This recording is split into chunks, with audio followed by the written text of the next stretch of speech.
The Business Mentor Talks is vlogged by no other, Armando Butz Bartolome, in cooperation with the Manila Times. It aims to bring to life and recognize entrepreneurs who constantly strive to create a living for the community as well.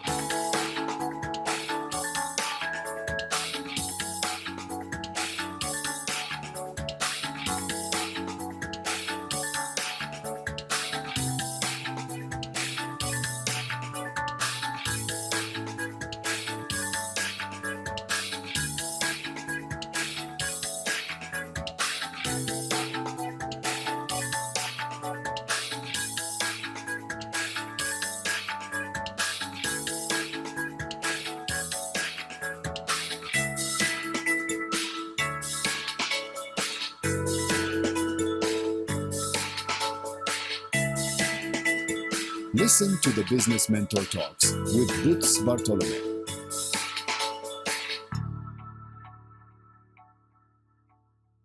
Magandang umaga sa inyong lahat. Ito naman po si Butz Bartolome ng Business Mentor Talks. At every Sunday ay nagkakaroon tayo ng mga magagandang interviews, no? Interviews ng mga entrepreneurs na very low-key and yet may ginagawang grabe, kumbaga tsunami na success. So this Sunday morning, ay inimbita natin ang mag-asawang Jeff at Vivienne Nick daw, no? At alamin natin kaya ang buhay mag-asawa. Okay? Ano ba yung kanilang pinagsimulan? Okay? At bakit sila umakyat ng ganitong inaabot nila yung ganitong tagumpay? So, good morning Jeff and good morning Vivienne. Morning. Morning, Sir Butz. Morning. So, again, paano ba kayo nagsimulang mag-asawa o paano ba kayo nagsimula ng inyong journey? Yan, baka gusto niyong ibahagi. Nagsimula yan, Sir Butz, bilang maging schoolmates. Dumaan din po tayo sa girlfriend-boyfriend stage. Dahil medyo mainit tayo ng kabataan, itinanan ko na ang aking may bahay bago pa man din mangyari yung mga dapat mangyari. So, yun, Okay. may tanan na nangyari po way back 1998. Alright. So wala pang mga MU na yan. Hindi mo na in-MU, ha? Jeff? Opo, wala po. Pero 1998 po, kinasal na rin po kaming dalawa. Good. Okay. So again, very good. Nagkaroon kayo ng pagkakaisa, no, as couple. But again, ano ba ang journey ng pagiging mag-isang couple talaga? Ano nga ba ang nangyari? Vivienne, ano ba nangyari sa buhay niyo? Maganda ba ang paraiso ba ang inyong nasapit nung kayo ay nag-asawa? Sir, Vivienne. ng pagsasama namin noong 1998. So, syempre, hindi madali kasi nga po, at a very young age, sumama ako sa kanya. So, hindi ko rin po alam kung ano yung magiging buhay ko sa kanya. Pero luckily, masipag talaga po yung napangasawa ko. So, hinayaan lang niya akong full-time housewife. Alagaan po yung mga anak namin. So, siya lang po talaga yung nagtatrabaho. So, you're very young.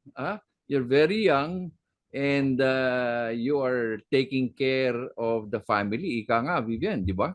So, ilan na naging supling ninyo? Dalawa po bali naging anak namin, babae, lalaki. Oh, babae at lalaki.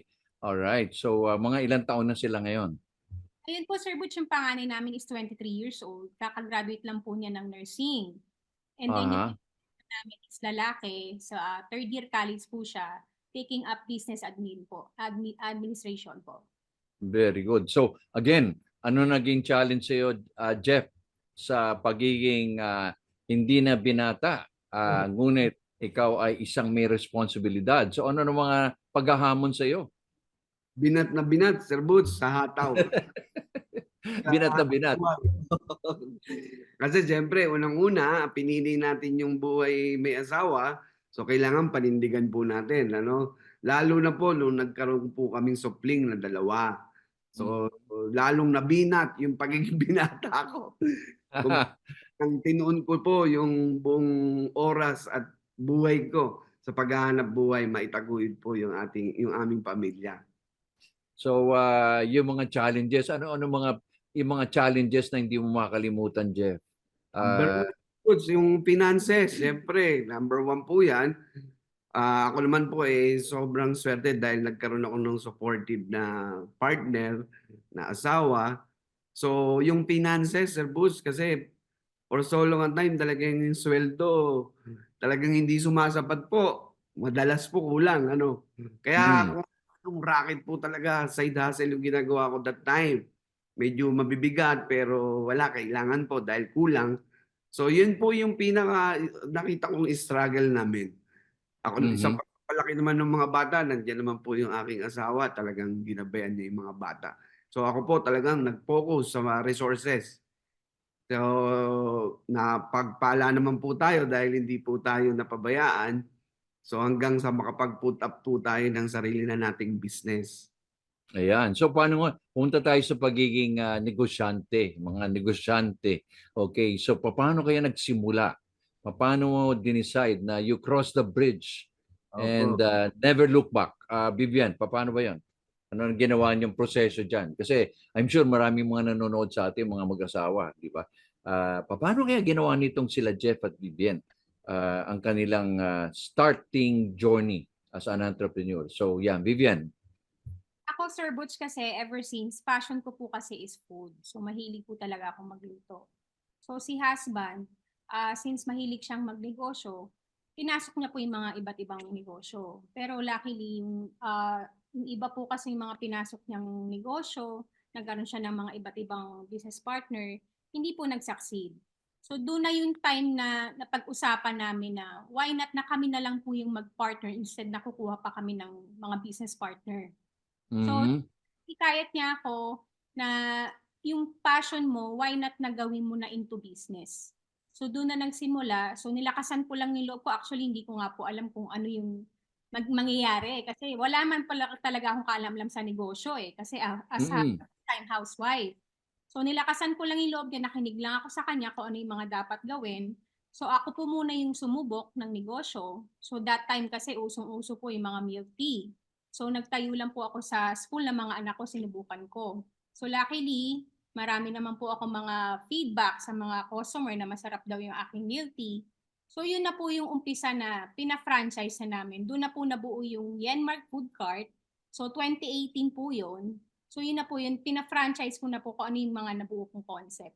Wow. So, teka, gusto ko lang talakayin yung sinasabi mo, Vivian, na yung mga partners ni Jeff. Ano ba nakikita mo yung mahilig ba si Jeff mag-partners? Ano ba yung nakikita mo mga lessons na dapat natin i-observe? Kasi maraming mga Pilipino mahilig mag-partner-partner, di ba, sa negosyo. Ano ang mga nakikita mong isang paghahamon sa partnership, Vivian?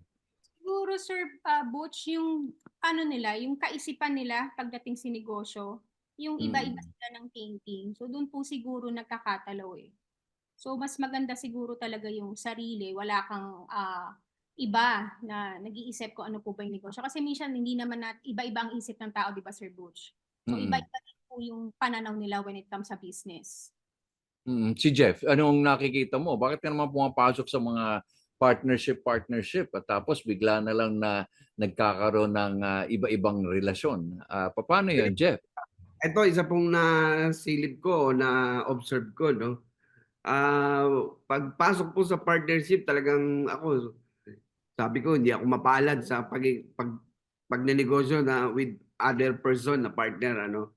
Nakikita ko, Sir Boots, number one, sorry po sa mga nakikinig, pero yung pakikialam po nung asawa doon sa sa pagnenegosyo. Like for example, Sir Boots, tayong dalawa nagnenegosyo. So tayong dalawa okay. Kaya lang po merong asawa tayo eh. So doon medyo nagkakaroon ng conflict, Sir Boots. So Kasi hindi yung dalawang magkaibigan, ngunit bakit sa tingin mo, well, merong karapatan yung asawa, no, makialam dahil siyempre kumbaga ang kinita niya, kinita mo rin, di ba? Sa kanya rin, di ba? One and one, di ba? Tama 'yon. Pero ang point noon is siguro baka hindi na unawaan ng asawa o na-explain ang business partnership, di ba? Relationship. Tingin mo, Vivian? Sa tingin ko po, isa din po yung Sir Butch eh. Kasi ako, ang lagi kong sinasabi sa kanya, kung ano yung business niya, hinahayaan ko lang siya, basta nasa likod lang niya ako. Kaya lang po hindi ganun yung nangyari sa ibang mga partners niya dati. So in other words, nagtatago? No, may mga hidden agenda. Jeff, tama May ba? asawa, Sir Butch, no? Siyempre, instinct naman ng asawa yun na siyempre, poprotektahan niya yung asawa niya. Nagkakaroon ng intervention yung nagkakaroon ng conflict eh. For example, yung asawa, halimbawa lang po, no? Yung asawa mo, yung asawa ko, swerte kung magkasundo. Eh, kaya lang, pag Yun. partnership, medyo hindi lang dalawa yan, Sir Butch. 3, 4 yan na partnership. At yun, Tama. asawa.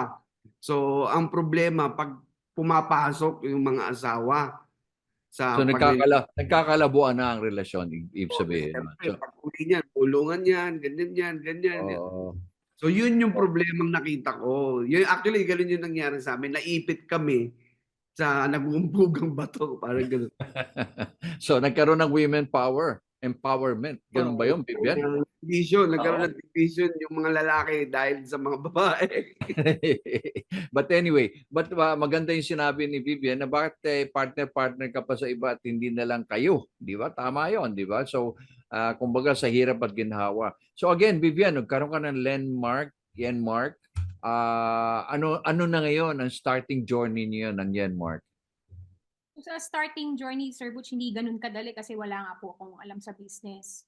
So, ang Mm.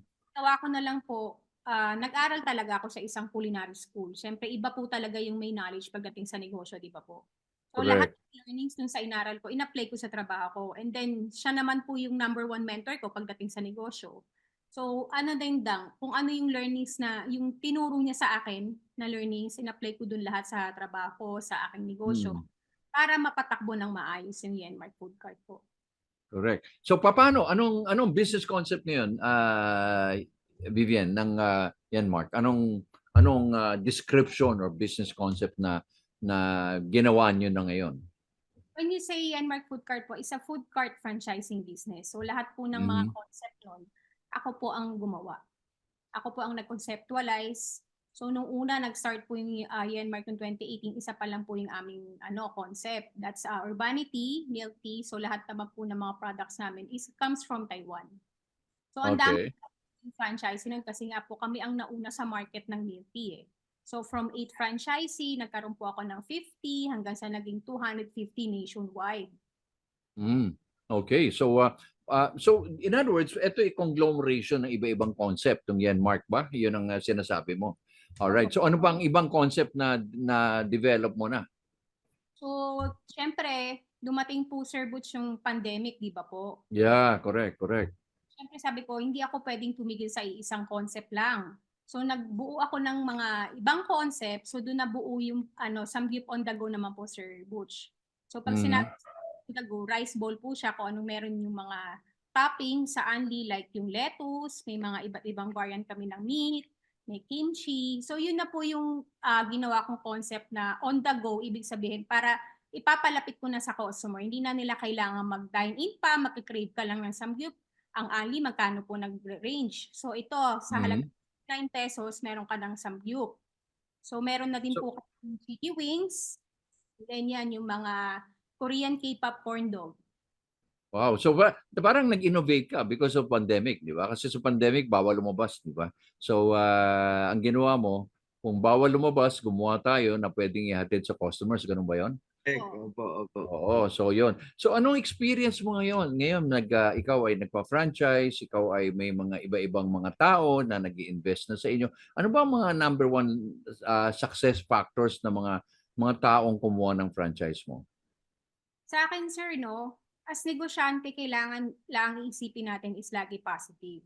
Diba po? Kasi hindi naman natin maaalis na meron tayong mga trial sa pagdadaanan sa negosyo. Pero since syempre may mga nagtiwala sa akin na mga kliyente ko, hindi ako basta-basta dapat tumigil. Kasi ang gusto ko yung mga long-term business partnership between them. So, kailangan Exactly. alagaan natin silang maigi. Kung ano man yung mga concern nila, kailangan laging natin silang i-address agad. Kasi nagtiwala sila through me So, nagnegosyo sila sa amin. So, kailangan din kung ano yung mga natutunan ko sa negosyo, yun din po yung tinuturo ko sa kanila para mag-succeed sila. Oo, importante 'yun, alam mo Jeff and Vivian, no? Yung ito yung obligation, no? It's though you're not giving them guarantee of success, no? Sila ay dapat independent entrepreneurs but functioning under your name, no? Pero importante yung support ng franchisor kasi marami rin kagaya ninyo nung araw na sa pool kayo nagsisimula ay nananaginip ng tagumpay, di ba? So eto ngayon ang mga taong lumalapit sa inyo na umaasa na bigyan nyo rin sila ng kapirasong tagumpay ninyo, di ba? Ng Yenmark, no? So, yun ang ano doon. So, but ano ang nakikita mo ngayon yung iba? Yung iba naman na mga ibang mga nag-apply ng franchise ngunit hindi naging successful. Ano ang nakikita mo doon kaya? Ano ba ang mga isang reason bakit kaya yung iba kasi bumibitaw no? Hindi naman lahat 100%, no? Ano mga nakikita mong factors diyan, Vivian? Siguro yung mga iba, sir, yung thinking nila na once na nagnegosyo sila is magkiklik agad.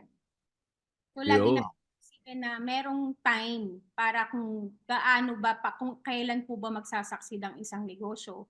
Kailangan kasi hands-on Lalo-lalo na yung mga owner, lagi kong sinasabi na hindi nyo pwedeng pagkakiwala yan sa crew lang. So, kailangan lagi kayong nandun. And sa part naman namin ng Yenmark, so we wanna make sure na once na nag-franchise, hindi kagaya ng mga fly-by-night na once na nag-franchise, Oo. bahala na sila, di ba po? Kami meron akong mga team na pumupunta sa mga location nila para kumustahin, kamusta na ba yung operations nila, gabayan namin sila kung ano yung mga concern. So doon namin nakikita kung maganda pa po yung operations nila. So yun po yung kailangan na partnership between franchisor and franchisee. Kailangan lang po ng suportahan sa isa't isa. Okay. Exactly, natumbok mo yung sinasabi mo, no? Na marami ngayon kumukuha, lalo ngayon panahon ng malapit na ang bear na ngayon, di ba? So marami nagkaroon gusto ng negosyo, gusto nagnegosyo, pero pagkatapos ng January, ayoko na. Hindi pwede yun, di ba? Kumbaga, ano ka, nagsuot ka ng temporary, hiniram mo lang 'tong negosyong to or naglustay ka ng pera, magagalit ngayon pagdating ng January kasi January bagsak ang mga benta, karamihan, di ba? So, but I think isa yon, no? So, marami yung mga hindi nag-iimbestiga muna. Hindi nag-check whether bagay ba sa akin ito or hindi, no? Ito yung sinasabi ko, investigate first before investing. Kasi marami talagang mga scam, di ba? Makikita mo yan, di ba, Jeff? Nakikita mo yan sa iba-iba, social media, mga promises, no? Yung mga word promises, guaranteed. Nako, nakakatakot yan, no? So, again, it's your reputation versus the sustainable ng inyong negosyo. But isang magandang sinabi mo, Vivian, ay meron kang mga taong pumupunta, support. No? In other words, hindi lang si Jeff at Vivian nandiyan sa Ibardulasa, nagko-control ng mga kung paano tumatakbo yung negosyo. No? Paano ka ba nagtitrain ng mga tao ngayon na pupunta sa mga iba-ibang lugar, Vivian? So, ang training po namin sa kanila is kailangan sa pag-visit nila, number one, yung support namin sa kanila hindi mawawala. Wag lang yung Ayun. bisita sila, kailangan nilang kamusahin kung ano po ba yung mga concern. Mas maganda din po kasi yung may maririnig kang about them, kung ano po ba yung dapat naming i-improve sa Yenmark. So doon nakakatulong din po yun, yung mga sinasabi ng mga kliyente namin. Ayun, importante yun. So, in the pipeline, nasaan na ngayon ang iyong vision for the next, sabihin natin, 5 years, Jeff? Ano ba ang vision nyo ngayon sa ganitong negosyo yung Yenmark? Kami, Sir Butch, no, dahil nga medyo open na ang ating market, wala ng pandemic, so wala na rin dahilan para malimitahan tayo. So kami po sa Yenmark Food Cart, ang aming ultimate goal ngayon is to go abroad. Wow, Expand. very good. Okay. Kasi yan po yung naging failure namin before na nag-expand kami sa Doha, Qatar. Then na-counter namin yung mga problema doon when it comes to logistics, no? So ngayon, kung saan kami nag-fail, doon din po kami babangon, Sir Butch, para makapagsimula uli doon sa pag-expand natin international. Correct. In other words, nadapa ka, hindi ka na pwedeng, in other words, ang aim mo, bumangon ulit. Diba? Huwag mong Opo, patagalin. walang Diba? Huwag choice. mong patagalin. Opo, walang choice. Oo. So, yeah. But again, nakakatuwa kayo kasi, well, isang question ko lang. Yung bang mga anak ninyo ay tumutulong na sa negosyo? Ay, opo, Sir Butch, actually yung bunso namin, no? Nung panahon na ECQ, kasi online lang naman ang kanilang pasok. So, ang ginawa ko sa kanya, siya yung pinapapasok ko dun sa aking purchasing department. So, siya yung Ah. nagsusupervise sa aming mga stockman. So, sige, pumasok ka dyan. Bibigyan kita ng sahod. Kaya na, ano siya na, ang kunin niya ng college is business ad. Very good. Oo. Nag-a-assist po sila, Sir Butch. Siya yung nagpapack ng orders, siya yung nagpe-place ng order, siya yung nagbubook ng orders, siya yung nagko-collect ng orders. So, Correct. yan, pinasubok namin, Sir Butch, sa kanila para yung overall ano ng business, alam nila. Correct. Kaya magandang ginagawa nyo kasi may mga kilala tayo na mag-asawa, nagnenegosyo, ngunit nakakalimutan ang pagsalin, no? Or transfer dun sa mga anak nila, no? Immediately ang ginagawa ang mga anak ay COO, child of or children of the owner, di ba? Di ba? Kumbaga talagang teka muna, dumaan ka muna sa yung ginagawa nyo, dumaan muna sa pinakamababa, purchasing, delivery, at lahat, no? Bago naman dumating sa kung anong posisyon sila bagay, di ba? Hindi sila magogancho ng mga empleyado. Kumbaga, hindi Exactly. nila yung overall operation, in short. Pero ang maganda diyan, Vivian, sila ay mga millennials, no? Sila ay meron ba silang, kumbaga, meron tayong sinasabi na generation syndrome, no? Kayo ay first generation, you started the business. The second generation, sila Yen at Mark, no? Ay sila ay nag-i-improve ng business, no? Wala pa naman third, no? Pero yung third ang pinaka-challenging kasi yung challenging diyan ay yung third, yung mga anak o yung mga apo ninyo ang siyang will enhance or wag naman sana, knock on wood, ay wag naman ibagsak yung negosyo. Di ba? So ngayon, nasa second generation kayo. Ano ba nakikita mong innovation ng mga anak ninyo? Meron ba silang mga suggestions, Vivian? Ako po luckily, ang swerte ko dun sa dalawang anak ko. Kasi sila, actually mababait sila, walang matigas ang ulo sa kanila. So, kung ano man yung mga narating namin ngayon, nakikita nila na hindi ito instant. So, talagang pinaghirapan namin. Kaya alam nila kung papaano yung magnegosyo. Lalong-lalo na po yung bunso ko na talaga nagsisipag mag-aral. Para siguro pagka-graduate niya, masundan niya kung ano yung nasimulan ko na Yenmark Food Cart. Maganda, maganda yan, no? So, alam ba nila yung buhay nyo mag-asawa na nagsimula? Opo. Naikwento nyo rin ba yan? Alam nila yan. Oo. So para yung values, no? Kasi ang kayamanan naman hindi lang pera, no? Yung values na yung pinagdaanan, at least alam nila kung anong hirap pala, no? Hindi ganun kadali, di ba? So yun. So anyway, mapunta naman tayo. Ano ba ang mapapayo nyo doon sa mga mag-asawa naman, husband and wife, starting a business or probably young couple like you before, Vivian? Na yung mga kumbaga ay nadapa dahil sa pag-ibig, no? At inuna muna yung pag-ibig kaysa muna yung kabuhayan, di ba? May mga gano'n nangyari, no? Mga kumbaga love story nangyayari, no? So, ano ba mga papayo nyo ngayon? Ang sa akin, Sir Butch, ang mapapayo ko, no? Lalo na sa mga Gen Z natin ngayon na medyo yung iba aggressive, di ba po? Hindi kagaya nung araw. So kailangan, pag pinasok niyan, kailangan maging ready kayo kung ano man yung kahinatnan. Kasi Sir Butch, sa isang relationship, hindi lang naman puro love yung dapat paiiralin natin eh. So dapat nandiyan yung teamwork, and then yung respect, yung open kayo sa isa't isa. Kailangan po ano yung desisyon ng isa, kailangan yun din yung desisyon ng isa, ng dalawa kayo. Hindi po pwedeng kontrapelo kayo eh. So yun yung maganda, yung smooth yung relationship nyo, basta tiwala, and then kailangan si Lord laging nasa center para kung ano man yung mga trials sa darating sa inyo, gagabayan niya kayo. So, Jeff, doon sa naman gabay sa mga tips para sa mga mag-aasawa o nagkamaling mag-asawa. Hindi ba yung bang, ano ba ang tips mo, yung mga lalaki dyan? Kasi marami kasi mga Gen Z yun, no? Yung bang nag-asawa, yung iba nga hindi na nagpapakasal, no? Basta mag-partner lang tayo. Pero pag konting away, ayoko na, umuwi ka na sa magulang mo. Hindi ba? O, yan, Jeff, pwede ba yun? Actually, Sir Boots, matagal ng kasabihan yan na ang pag-aasawa talagang hindi yan parang kaning isusubo na pag Exact. iluluwal, no? Ibig sabihin, pag pinasok mo yan, kailangan, Sir Boots, panindigan yan.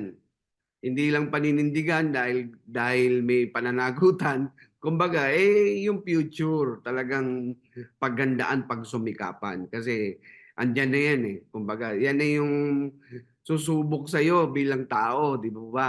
So parang ano yan, Sir Boss, panindigan.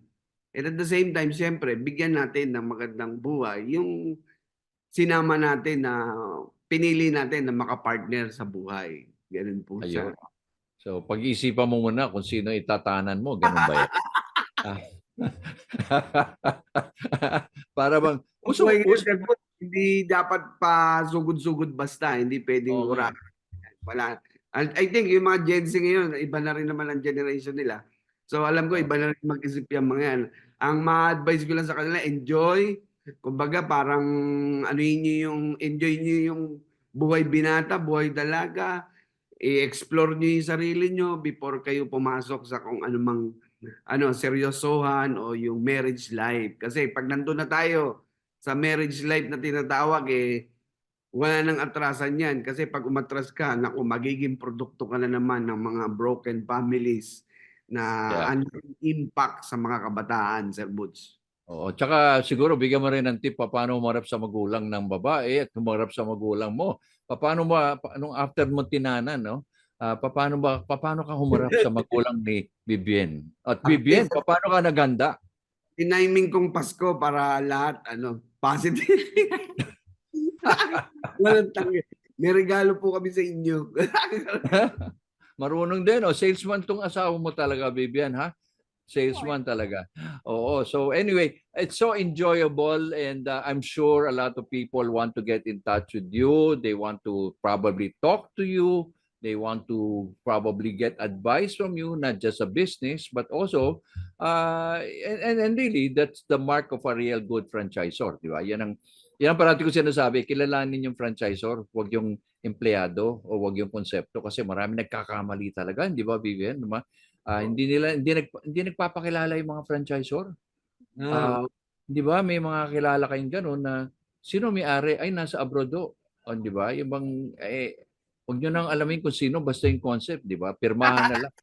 Ay, hindi pwede yun. Ako, talagang Yun po yung may pagmamalaki namin sa Yenmark Food Cart. Ever since po na sinimulan namin yung negosyo, hanggat maaari, Sir Bus, gusto namin, nakakamayan namin yung magiging partner namin na franchisees. At masasabi ko, Sir Bus, na isa yan sa edge namin. Kasi talagang with them as partner. So from the very beginning na nag-sign sila ng contract up to opening nung kanilang branch, talagang nandun po kami para magbigay ng suporta at saka guidance. At isa pa pong edge ng ating company is yung after sales, Sir Butch. So, hindi yung nag-franchise ka, bahala ka na dyan. Sir Butch, may tao kaming umiikot para i-supervise. talaga nga Oo, Ayan important. sila, bigyan sila ng tip. At the same time, yung owner, na-heads on sila, na-heads up sila kung ano nangyayari sa store. Kasi may mga franchises tayo, Sir Butch, magpa-franchise lang because may pera. Pero walang time para i-manage. So yun yung isang nakikita namin din diferensya.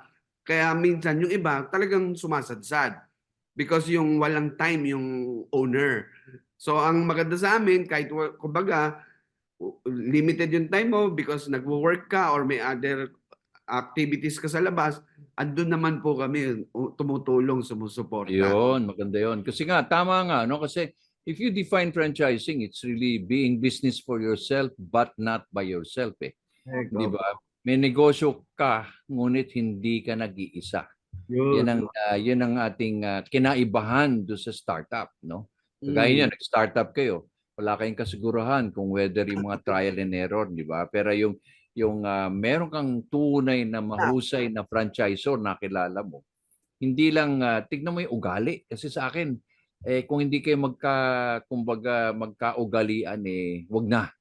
Wag na. Pag-asawa rin yan di ba? Partnership yan eh. Tama po. Partner, di ba? Except hindi mo pwedeng itanan, no? Yung franchisee, no? Pwedeng, yun ang ano doon. But again, you have to know each other well. You know, you have to know whether the values are right with you, whether your family and their family, di ba? Walang intrigahan, di ba? So yun ang importante sa akin ang success is actually nandyan lang. Diba? So ganoon. So anyway, maraming salamat. Alam ko inabala ko kayo. I'm sure marami pa kayong kausap. Marami kayong mga research and development si Vivienne at si Jeff. Again, always think positive. Again, responsible entrepreneurs, no? At I am very proud that you're members of the Philippine Chamber of Commerce and Industry, Quezon City, no? Yan po ay talagang saludo ko diyan pag member namin yan. Credible, no? Mapapagkatiwalaan. All right. So maraming salamat Maraming salamat and God bless. Okay. Bye-bye.